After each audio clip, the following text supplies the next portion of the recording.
Savion, real estate entrepreneur. You're now tuned in to Talkalot TV. Let's get it.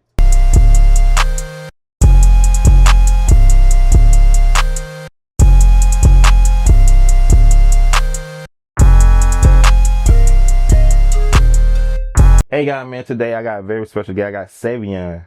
You know, we go way back. I'm telling you, like, go back years. Went to school together, hung around, best friends, all that. Yes, sir. Feel me? So, yeah, Mr. Bill, man, so tell the people how you feel. And I'm just living life, man. Just, enjoying the journey, bro. To be honest with you, just really enjoying the journey. Taking it day by day. Inspiring people on the way up. Mm-hmm. That's really what I'm being on. That's really what it's all about. You know what I'm saying? I got a daughter now, so I got something more to live for. Mm-hmm. So, I gotta stay on my P's and Q's a little bit better, you know what I'm saying? Yeah. I know when you get into fatherhood, like, everything changed, like, the way that you think and so how you move and how you used to react is totally different. 100%.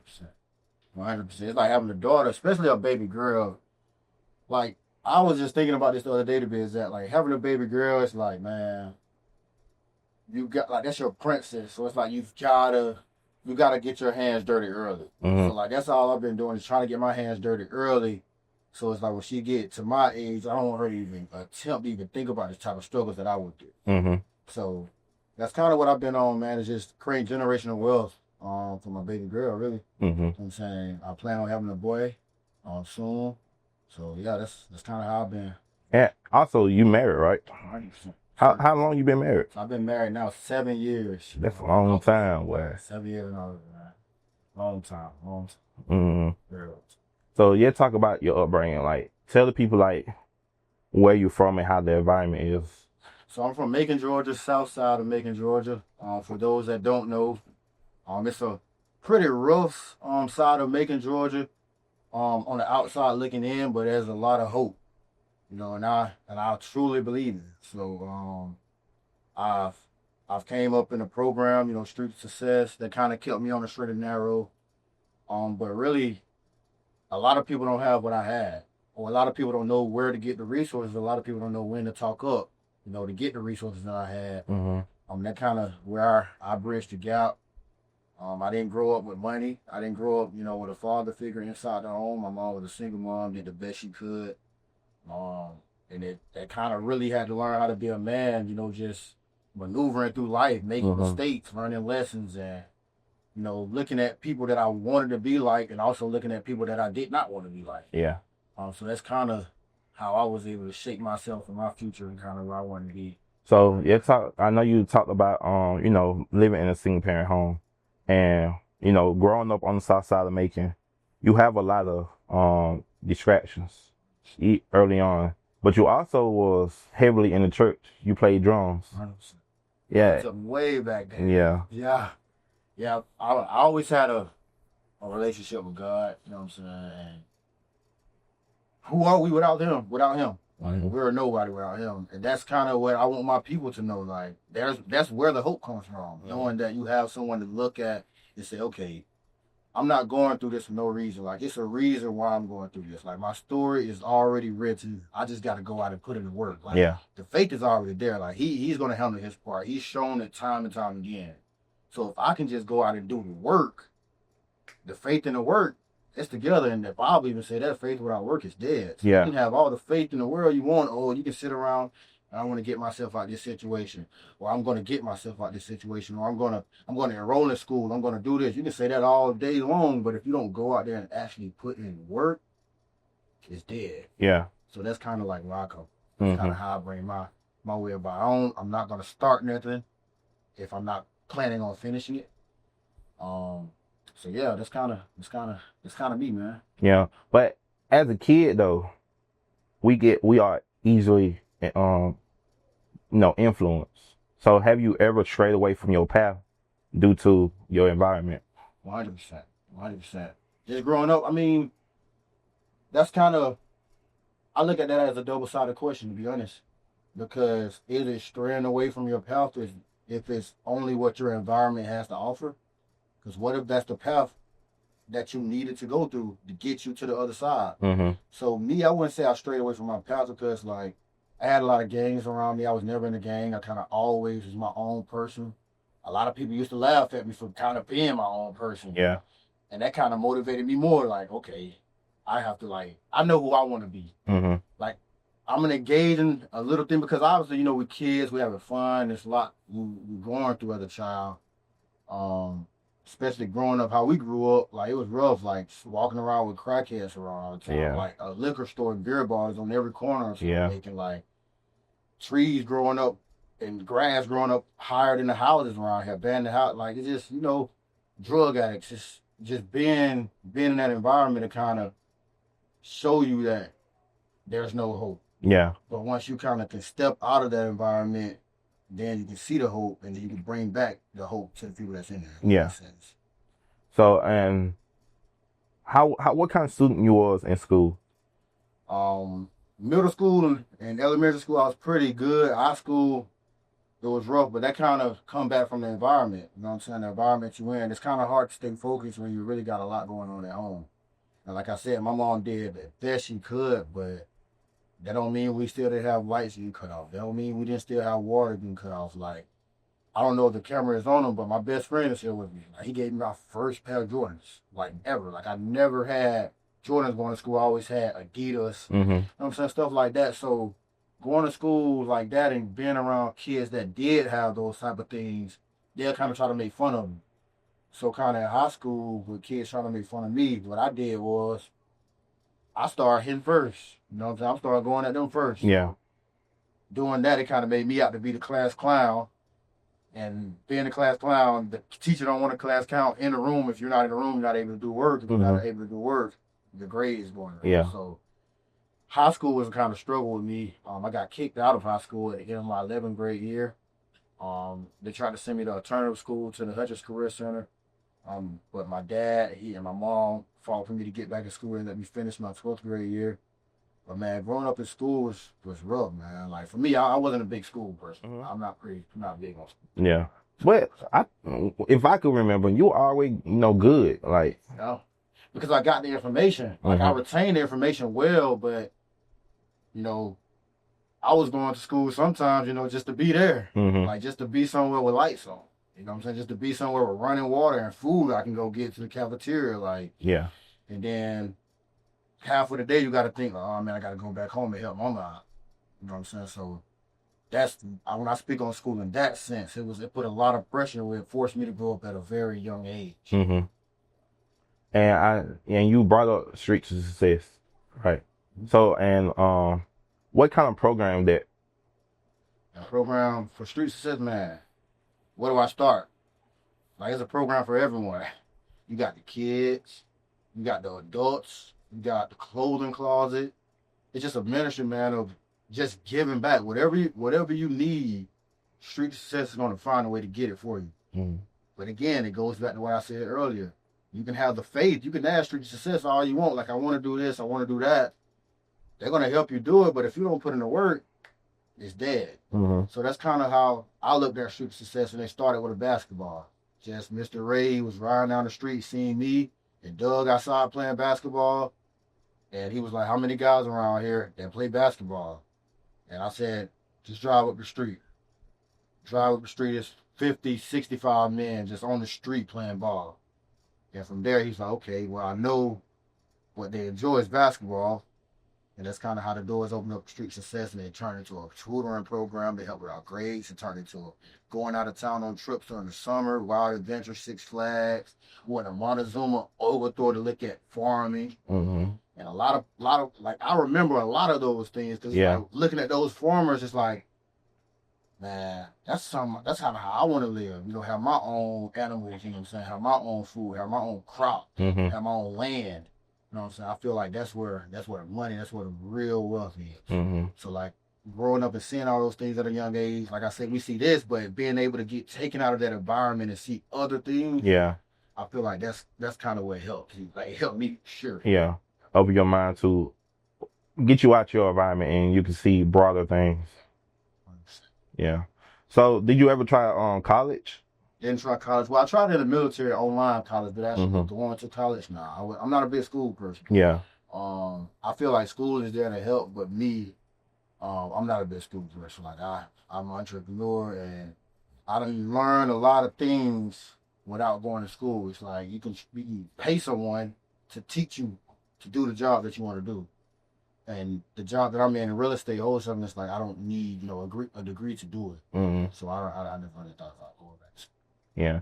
And doing some research, I see that you said you went to the military just to get out of Macon. And that's kind of my stepping stone. That's where it all changed. Like I didn't never see myself being like this. The military literally broke me down and formed me back over to the man I am today. Mm-hmm. And I remember leaving the day I left for basic training. Mr. Wright told me, he said, "What do you have with you?" I said, "What do you mean? I have, my book bag, I have my clothes, I have, a couple pictures and stuff like that." He said, "Leave it all." I went to basic training with nothing, not a change of clothes. And that point, I made up in my mind, like, okay, everything I got with me, I'm not taking with me. When I come out of this place, I'm going to be a completely different person. Mm-hmm. Like, they're going to fund me basically to do whatever I want to do, wherever I want to go in the world. They're going to fund that. And so it was a no-brainer for me. Mm-hmm. So I left it, and I just started rebuilding from being out in the military. Mm-hmm. Okay, that's how you seen it. Cause when you just said that, I seen it as leave your past behind and make this help you become a new man. 100%. I agree with that as well. Yeah. I agree with that as well. And so, like, talk about the military like a little bit, like your experience of it. Cause a lot of people kind of like look down on it. Some people be like, "I'm not doing that." Like, I mean, the military is the fastest way to get where you want to go, because it's going to give you the blueprint to do it. It's going to let you do it. Like, whatever job you want to do in the military, they're going to kind of let you pick it out based on your ASVAB score. And with me, I went in open general and I came security forces. That's kind of basically like your law enforcement officer of the military, like the federal military basis. So I was in charge of the armory. But like the military, man, they're going to pay you, they're going to feed you, they're going to pay for your housing. I don't see why someone would look down on the military other than, getting away from family. I say that's kind of the only downside of being in the military, to being away from family. But with me, it was a no-brainer, because I felt like if I could go to the military and save myself, then I can come back, and save my family. mm-hmm. So that's kind of how I'm. When y'all had to do the evacuation, right? Did they give y'all the whole A-LOT-TWAN and state? What you mean evacuation? In Pakistan. What you mean by lobster? Like, did they give us lot? Yeah, because okay, right now on TikTok, right? It's a whole trend. Like, if they give you lobster in state, you going to war. Nah, we didn't get that. They gave us a good dinner, but I was in the Air Force, so like they kind of was feeding us that all the time anyway. So like this kind of was the norm, what I'm saying, for us. Yeah. Like, steak, lobster, pasta, like whatever you really wanted, they kind of had it there. Like literally omelets in the morning, made how you want. But no, I wouldn't say like if they give you that, you go into war, because like the military gonna shape you for that anyway. Like as soon as you sign up, it's in your contract that you're liable to go to war. Like you can't be in the military if you can't go to war. Yeah, they'll kick you out. Yeah. So let's talk about that day, because I see some stuff about it. And you also got to award your own day for that as well. So like, can you kind of like put us in the mindset of what you were thinking throughout that day? The evacuation day? Yeah. So I'll take you back. So during that period, I was actually stationed to Qatar. And Qatar is one of the nicest bases.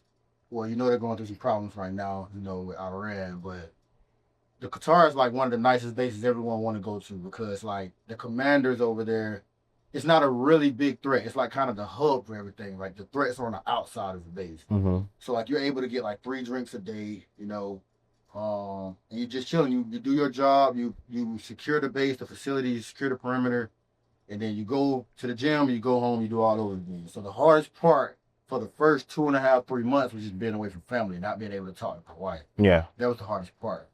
Then the evacuation came down, and that's when everything kind of went crazy, because it was more of a lock-in mode. Like we have a threat, we have the Taliban coming, and it's time to lock in. So they took away all the drinks, they took away everything, and then at that point, it was about only making it home, like safe. Like that's the only thing that mattered, like making it home safe. Mm-hmm. Like during that period. But man, it was thousands and thousands and thousands of Afghan refugees, man, like that was coming over that we helped, you know, that helped us in the war, so we had to go back and rescue them.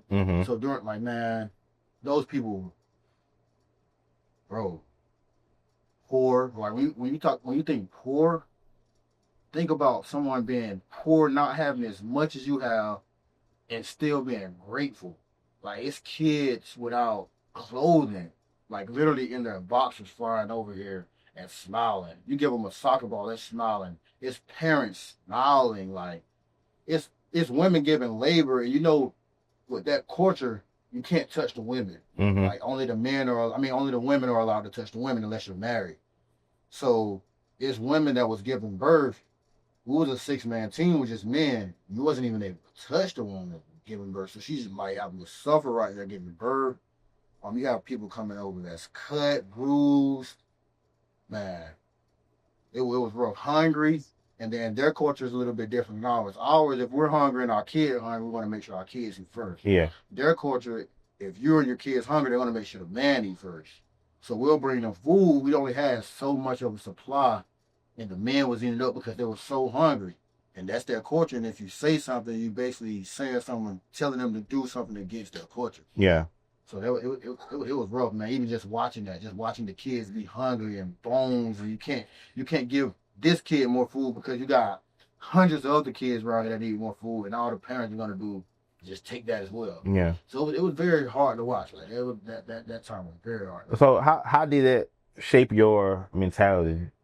Like on what and what aspect? Because, you know, a lot of people when they go through something traumatic like that, they become a whole different person, or their mindset are different, or they're more grateful about what they have or what they don't have. That's kind of what it did for me. It just made me grateful. Like, made me appreciate the small things.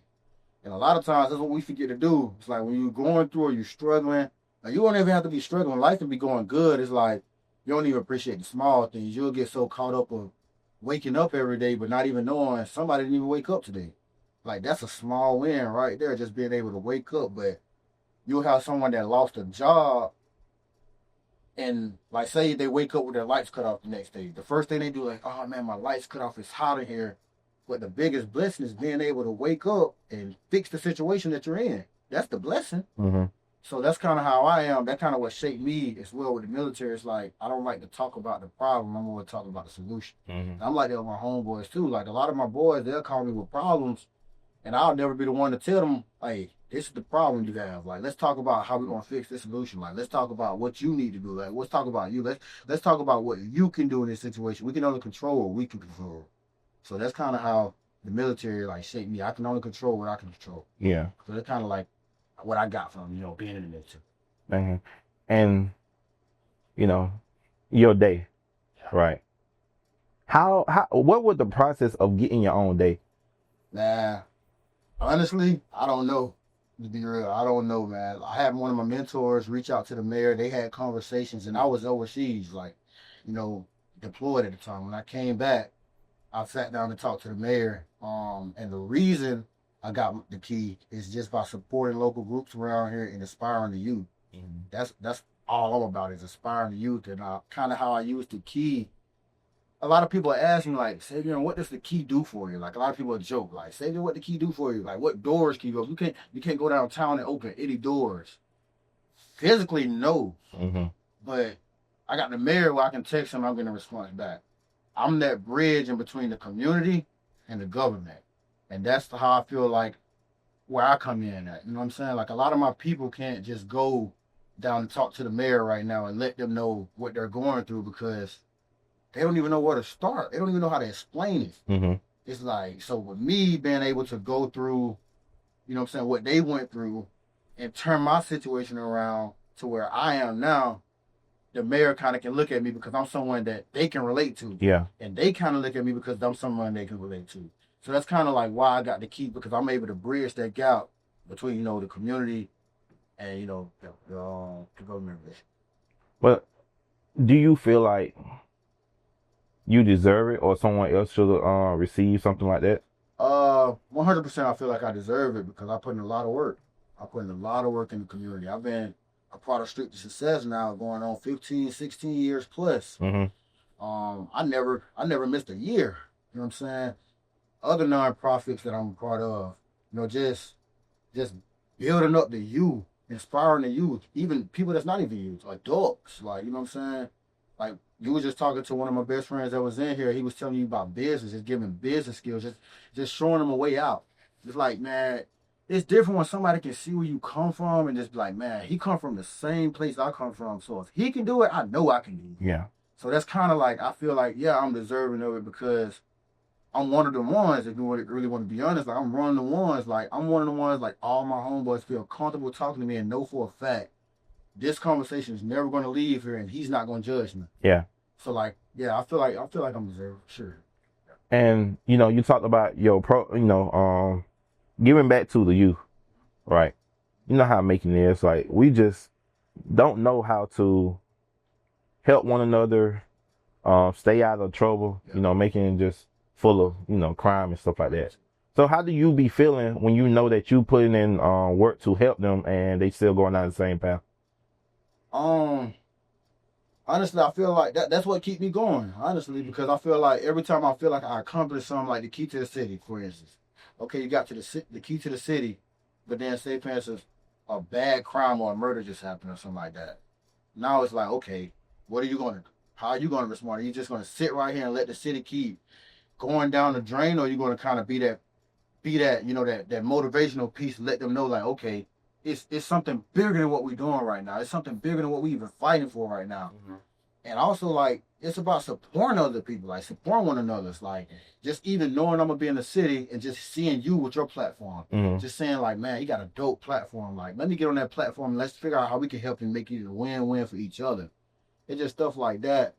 But as far as like the feeling, man, I wouldn't say I feel bad. A lot of stuff that happened, I do be hurt behind it. Just because I feel like we relived this so many times, it's like we're still going through the same thing. When is it going to change? And that just come from me, man, thinking outside the box. Like, if you don't care about your own community, how do you expect someone that's elected in the government official seat that's never even been in your community or lived in your shoes to care about it? So that's kind of how I feel. It's like, man, I don't get discouraged. It's like I feel like it's just more work to be done. Yeah. So from a person who was in and now out, like, if you had to direct the problem, what would you say is the problem? Why our community is the way it is? Number one, broken homes. People are raising kids in broken homes. When you grow up in a house without a father, man, you can only imagine what that does to the home. You know what I'm saying? So, broken homes first is, I feel like, it's the number one problem, in our community. Because a lot of anger is being built up behind it, man. Like when you getting disciplined with your mom and your mom really struggling, she don't really understand what it is to be a man. You don't really have nobody there to teach you how to be a man. You're looking for everybody on the side, like everybody in the neighborhood to teach you how to be that. Yeah. So now you're seeing the drug dealers, you're seeing the people in the gangs, you're seeing the people sagging. Like sagging never really been cool to me. Yeah. Like that's so whack. It's never really been cool to me. It's like, man, it's just whack. Like, I don't know. I just can't explain. It's like, I say broken homes, man. Broken homes. I think they play the biggest factor. I say that's the main factor. Yeah. So when you got the military, you went straight into real estate. So like, talk about that transition between the two. Yeah, so I was in the military. I was getting out of the military. I had like a few more months left on my contract. And I came on a business trip, well, really fun trip, kind of business trip with my cousin. He kind of introduced me to something that's called wholesaling real estate. And what that is when you take a piece of property, you get it under contract, and then you flip that contract for money to a builder. So I got into that while I was in the military, and I kind of made, like within the first 2 to 3 weeks, I made $5,000. Yeah. Just on one transaction. So when I seen it, I was like, oh man, I got proof of concept. Like this work. If I can make $5,000 in the span of 2 to 3 weeks, like, and I'm doing this like every other day and I'm not really consistent with it, what will really happen if I get consistent with it? So that kind of made me open my eyes and just open up my circle. So I start opening up my circle to, people that's, in that environment that I want to be in. That's kind of what kind of shaped my mindset into who I am today. Yeah. So real estate. Getting out of, you got the resources from the military and everything, got the information. I know you met a lot of people in the military that you still have a relationship with to the day. Yeah. What time frame there was when you got into real estate? So I got into real estate into 2021, going to 2022. 2022 was when I had my first my first 6-figure year. Yeah. So I did 6 figures in 9 months. That's when I was able to hire a team. I hired my first employee, and started learning about systems and actually learning about the side of building a business. And once I learned that, man, I figured out every business is the same. Just marketing, acquisitions, and dispo. And that's a business right there. You know, it's just putting the system into place and letting that system work for you. Yeah. That's all it really is. So once I learned that, I was like, okay, this kind of becoming easy to me. Like, all I got to learn how to do is get a little bit better in my marketing, get a little bit better in acquisitions, and get a little bit better in dispo. So I'm gonna kind of break that down for the people that kind of don't know what that is, because it's maybe named something different in like other terms or other businesses. Yeah. So what marketing is basically like getting your brand out there. Acquisitions is just negotiating a price and locking in the type of ideal clients you want to have. And then dispo is actually performing the work that you said you was going to do. For example, you got your platform. Yeah. Your marketing is Talkalot-TV. You dropping your reels, you dropping your content. Your acquisitions is putting the people in the seats who you want to do your podcast with. Yeah. Your dispo is recording, editing, and putting out the fire footage. Doing it all over again. Yeah. The business, same thing with real estate. Marketing, getting the property, finding out what kind of property we want. Acquisitions, getting the property under contract, negotiating with the seller. Dispo, selling the property, getting the money to the seller. Yeah. Same thing. Broken out easy. Business. Yeah. That works for every company you can kind of think. And you talk about your first experience of getting in that field. Like, tell me about your first deal. Yeah. So my first deal was kind of rough. So I started out cold calling and text blasting to a seller, and I kind of knew what I was doing because I had a course, but I'm still talking like I'm from South Macon. So I didn't have the way I talk now is completely different. I know. So you know what I mean? So like talking like how I talk from South Macon on the phone with these type of people, they weren't trying to give me the time of day. So doing that, I was able to go through a text blast where I was able to text sellers. And from doing that, I was able to get my first property, my first interested seller, and get a property under contract, which was $5,000. What the thing was, he wanted to hop on the phone with me. So I'm like, oh man, I already know he's gonna know that I'm speaking Ebonic. Yeah. I'm really not speaking professional because I didn't know how. Like I really didn't have anybody to show me how to speak like that, like how to speak right. So when I learned that, that's what really took off. But back to your question with how I got the first deal, I got on the phone with him, and then he said, man, something's not right, man. I want to see you. So everything I do is virtual. Good thing that this property was about an hour and a half away, but mind you, I was still in the military on shift. So he's like, man, I want to see you. Can you come see me? And if I like what you're saying, I'll sign the agreement in person. So I'm like, okay, cool. So I get out from the military. I call my cousin up. At this time, man, my wardrobe was filled with graphic tees, jeans, and Jordans. I didn't have nothing else in there. Just Jordan. So I called my cousin. I'm like, man, I got to go meet this seller. The first thing he say, cuz, don't go up there with Jordans on. So now I got to figure out, like, what type of outfit I'm about to wear without wearing Jordans.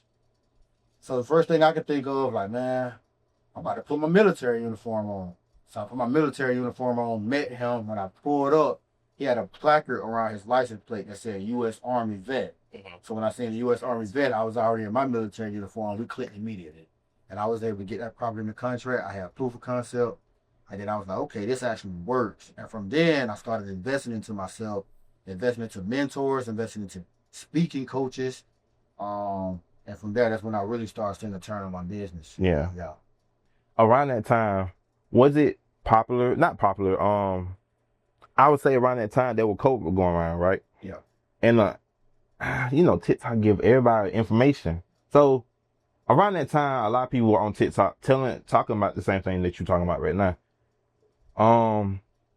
Was it booming around that time? Yeah, 100%. It was fluctuating. Real estate wholesaling. A lot of people was getting a lot of information. A lot of people was getting a lot of free information too. YouTube University is going to be your best friend. Like you ask me, man, have you ever thought about college? YouTube University. Yeah. That's my college. Like anything you really want to find out, it's gonna be on YouTube. They're gonna teach you the game. And then now all TikTok is just a shorter version of YouTube. So it's like instead of watching that 45, 50-minute video on YouTube, go to TikTok, tell them what you want to type, and they're gonna give you a short clip showing you step by step what to do. Yeah. So with wholesaling, that's how I was able to sharpen my skills, get better systems in place, hire a team. Like I learned all of that through social media. Yeah. And then turn into social media marketing when I was able to make more money in my business. And okay, around COVID was going around, a lot of people was, you know, passing away. Yeah. And I mean, do you feel like people were taking advantage of because it was such a hard time for a lot of people? Oh yeah, 100%. Yeah, because man, a lot of people was losing jobs. They had something called furlough, where a lot of companies was forced to lay a lot of people off because they wasn't able to operate because their business wasn't big enough to have 50 people in there 6 feet social distancing. Yeah. But it's like before COVID happened, 50 people can be there side by side with no problem. But now since you're able to separate people, your business is losing money. Turn your business losing money, you can't pay employees. So a lot of companies were being laid off, and that's when people was forced to get into scamming, forced to get into other illegal acts. I think they had the PPP loans going out around that time. Yeah. Like it's like, what do you really expect? Like you really have no other option to give these people like job. They can't get a job. They force people to get vaccinated. So I feel like, man, yeah, a lot of people definitely being taken advantage of around this time. Yeah. So, and you know, with the real estate game right now, we seeing a lot of major companies is controlling the housing industry. So it's just like, if that wasn't going on, would it been better for like regular people to get single family homes? Cause like rent right now is crazy. Yeah, it's very crazy. Yeah, it's 100%. Like I think if they lower interest rates, it would allow more people to be able to buy. But then too, we have to start with teaching our people about credit. Like starting with credit, if you got good credits, you can buy down your percentage. Also with wholesaling real estate, you don't really care how the market is in terms of where price points are. Yeah. Because the buyer, like it's always going to be a buyer's market. The buyer's going to always buy if it's a good deal. So if you can give a buyer the price he's looking for based on the market data, you're winning. Yeah. So I feel like, with real estate wholesaling, as far as that side, it really didn't affect us. That's wholesale. But I definitely feel like the way the housing market is controlled right now is definitely leaving a lot of room off the table for single moms to get housing.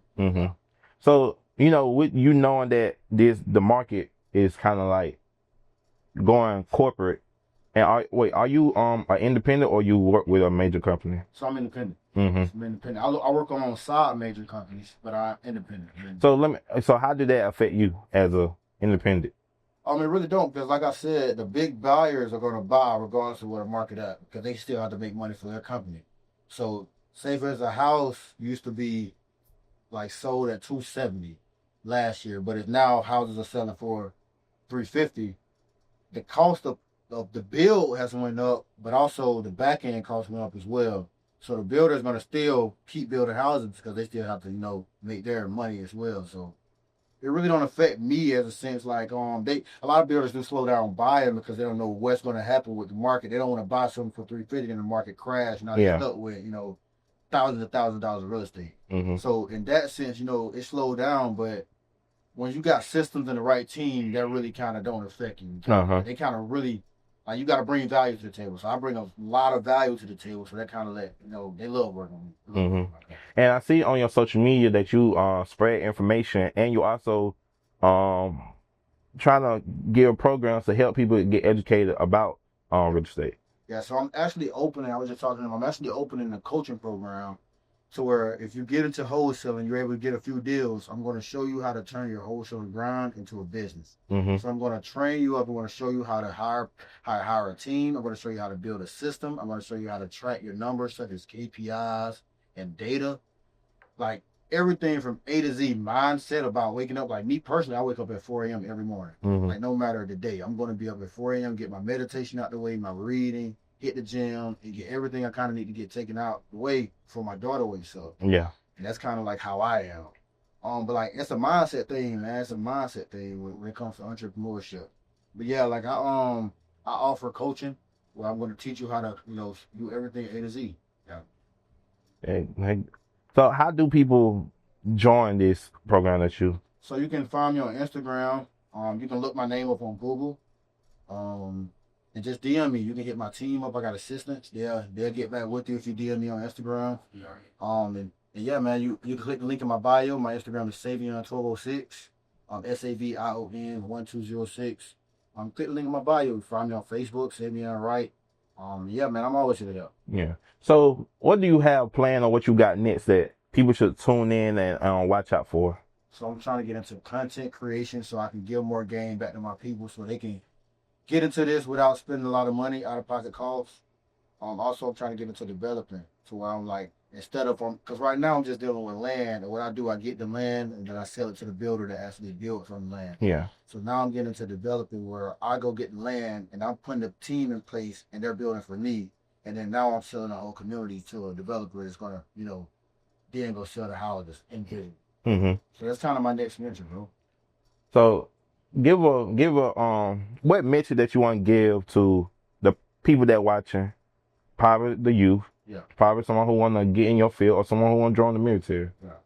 I'll say, man, if you want to get to where I'm at or even, further than where I'm at, it takes hard work. And like my mentor, Mr. A, he still tells me this all the time. Like I still call him to advice to this day. Like he'll tell me sometimes like, Savion, man, it's going to take hard work and studies. Like you want this to work out. Like as much success I am right now, I'm very successful. Like I still get the same talk. Like Savion, you want something else.